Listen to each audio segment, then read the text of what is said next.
आज हम लोग करेंगे इलेक्ट्रोकेमिस्ट्री में न्यूमेरिकल्स और नॉन-स्टिक इक्वेशन। ठीक है, नॉन-स्टिक इक्वेशन का न्यूमेरिकल हर साल आता है एग्जामिनेशन में, इसलिए मस्ट है करना, ध्यान रखना।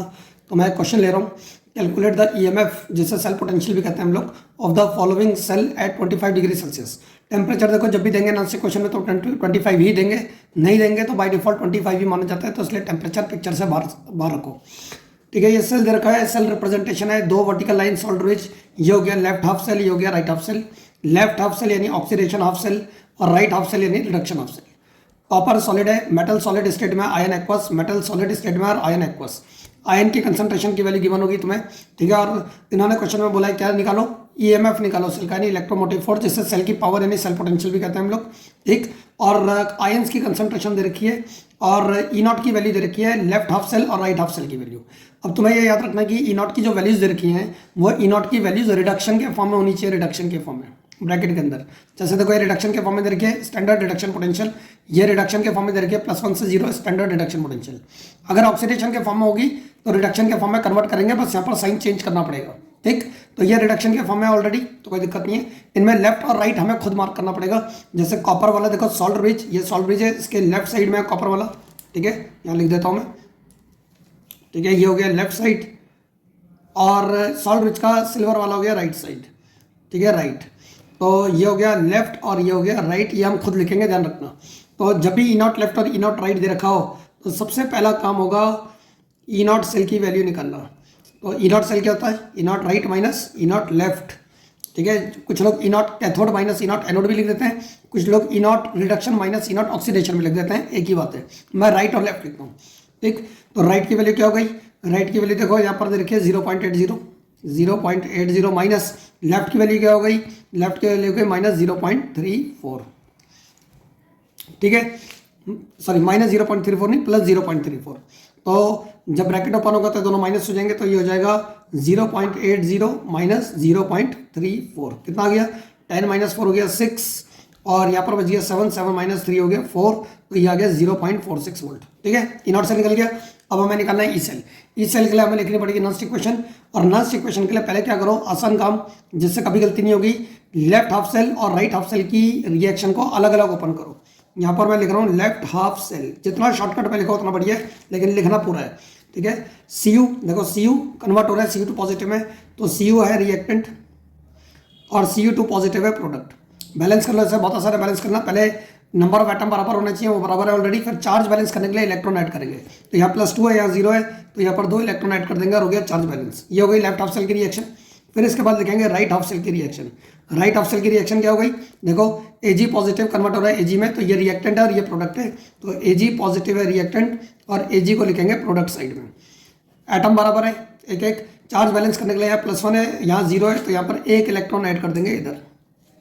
ठीक है, इतनी बात।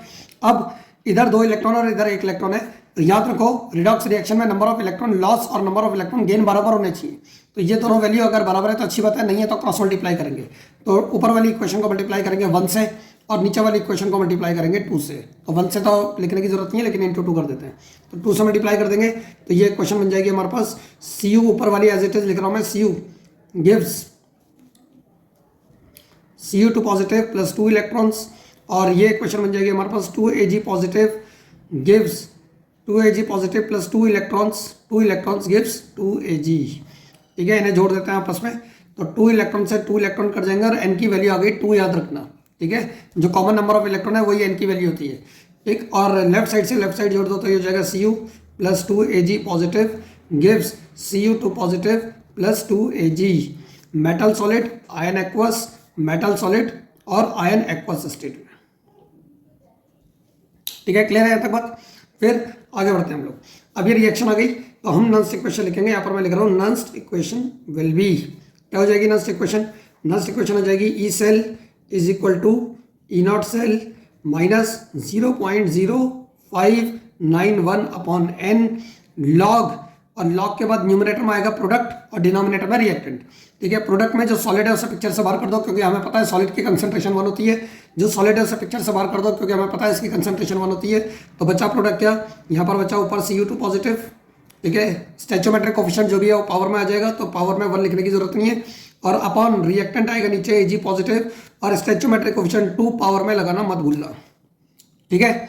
अब बस वैल्यू पुट करनी है, आप समझ लो केमिस्ट्री का काम हो गया खत्म, सिर्फ सिंपल मैथमेटिक्स का काम है। और वो ये e cell is equal to e not cell की वैल्यू कितनी निकली थी 0.46 माइनस 0.0591 अपॉन एन की वैल्यू है 2 लॉग, और कॉपर आयन की कंसंट्रेशन देखो कितनी दे रखी है 10⁻⁻⁻⁻⁻⁻⁻⁻⁻⁻⁻⁻⁻⁻⁻⁻⁻⁻⁻⁻⁻⁻⁻⁻⁻⁻⁻⁻⁻⁻⁻⁻⁻⁻⁻⁻⁻⁻⁻⁻⁻ और सिल्वर आयन कितना है 10⁻³ तो यहाँ पर मैं लिख रहा हूँ 10⁻³ और इसका स्क्वायर, तो 3 2 हो गया 6 माइनस 6 ऊपर जाकर हो जाएगा +6 और 6 - 1 कितना हो गया 5, 6 - 1 हो गया 5, तो यहाँ पर हो जाएगा E cell is equal to 0.46 minus ये डिवाइड कर आ जाएगा 0.02955 लॉग, ठीक है, ये 10⁻⁻⁻⁻ है, -3 × 2 हो गया -6 ऊपर जाकर +6, 6 - 1 5, यानी log 10⁻5 लिख रहा हूं मैं डायरेक्ट, ठीक है। log m raise to the power n की प्रॉपर्टी लगाएंगे हम लोग यहाँ पर, log m raise to the power n क्या होता है n log m, ठीक है, n आगे आ जाएगा ऐसे 5 आ जाएगा आगे, तो ये क्या बन जाएगा E cell is equal to 0.46 minus मैं 0.02955 को 0.03 लिख रहा हूँ अगले स्टेप में, ये 9 राउंड ऑफ होगा तो 2 बन जाएगा 3, ठीक है, कैलकुलेशन थोड़ी आसान हो जाएगी। और ये हो गया इंटू 5 log 10, log 10 पिक्चर से बाहर हो गया क्योंकि log 10 की वैल्यू क्या होती है 1, 5 इससे मल्टीप्लाई करो तो ये हो गया 0.46 और 5 3 हो गया 15, ठीक है, तो ये हो जाएगा 0.15।